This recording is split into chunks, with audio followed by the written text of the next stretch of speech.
सीतारामचन्द्राभ्यां नमः। श्रीमद् वाल्मीकि रामायण बालकांड 38वां सर्ग। राजा सगर के पुत्रों की उत्पत्ति तथा यज्ञ की तैयारी। विश्वामित्र ने मधुर अक्षरों से युक्त वह कथा श्री राम को सुनाकर फिर उनसे दूसरे प्रसंग इस प्रकार कहा।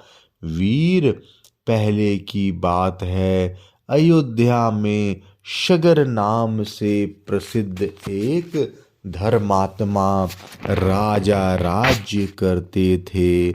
उन्हें कोई पुत्र नहीं था, अतः वे पुत्र प्राप्ति के लिए सदा उत्सुक रहा करते थे। श्री राम विदर्भ राजकुमारी केशनी राजा सगर की ज्येष्ठ पत्नी थी। वह बड़ी धर्मात्मा और सत्यवादिनी थी। सगर की दूसरी पत्नी का नाम सुमति था।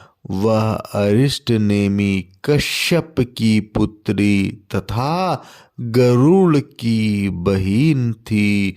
महाराज सगर अपने उन दोनों पत्नियों के साथ हिमालय पर्वत पर जाकर भृगु प्रशस्वन नामक शिखर पर तपस्या करने लगे। 100 वर्ष पूर्ण होने पर उनकी तपस्या द्वारा प्रसन्न हुए सत्यवादी में श्रेष्ठ महर्षि भृगु ने राजा सगर को वर दिया। निष्पाप नरेश, तुम्हें बहुत से पुत्रों की प्राप्ति होगी। पुरुष प्रवर, तुम इस संसार में अनुपम कीर्ति प्राप्त करोगे। तात, तुम्हारी एक पत्नी तो एक ही पुत्र को जन्म देगी, जो अपनी वंश परंपरा का विस्तार करने वाला होगा, तथा दूसरी पत्नी 60,000 पुत्रों की जननी होगी। महात्मा भृगु जब इस प्रकार कह रहे थे, उस समय उन दोनों राजकुमारियों रानियों ने उन्हें प्रसन्न करके स्वयं भी अत्यंत आनंदित हो दोनों हाथ जोड़कर पूछा, ब्राह्मण, किसी रानी के एक पुत्र होगा और कौन बहुत से पुत्रों की जननी होगी? हम दोनों यह सुनना चाहती हैं। आपकी वाणी सत्य हो। उन दोनों की यह बात सुनकर परम धर्मात्मा भृगु ने उत्तम वाणी से कहा, देवियों, तुम लोग यहाँ अपनी इच्छा प्रकट करो। तुम्हें वंश चलाने वाला एक ही पुत्र प्राप्त हो, अथवा महान बलशाली यशस्वी एवं अत्यंत उत्साही बहुत से पुत्र। इन दो वरों में किस वर को कौन सी रानी ग्रहण करना चाहती है? रघुकुल नंदन श्री राम मुनि का यह वचन सुनकर केशनी ने राजा सगर के समीप वंश चलाने वाला एक ही पुत्र का वर ग्रहण किया। तब गरुड़ की बहिन सुमति ने महान उत्साही और यशस्वी 60,000 पुत्रों को जन्म देने का वर प्राप्त किया। रघुनंदन तदंतर रानियों सहित राजा सगर ने महर्षि की परिक्रमा करके उनके चरणों में मस्तक झुकाया और अपने नगर को प्रस्थान किया। कुछ काल व्यतीत होने पर बड़ी रानी केशनी ने सगर के औरस पुत्र समंजय को जन्म दिया। पुरुष सी छोटी रानी सुमति ने तुम्बी के आकार का एक गर्भपिंड उत्पन्न किया।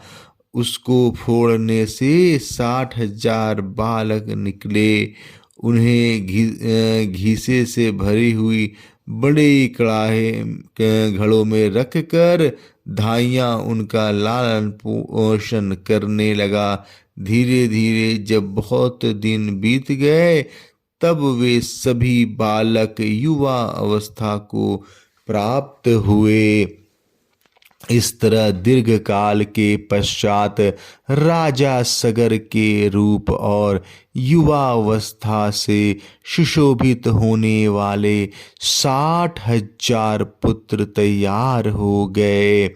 नरश्रेष्ठ रघुनंदन सगर का ज्येष्ठ पुत्र असमंज नगर के बालकों को पकड़कर सरयू के जल में फेंक दिया करता देता है, और जब वे डूबने लगते तब उनकी ओर देख कर हंसा करता।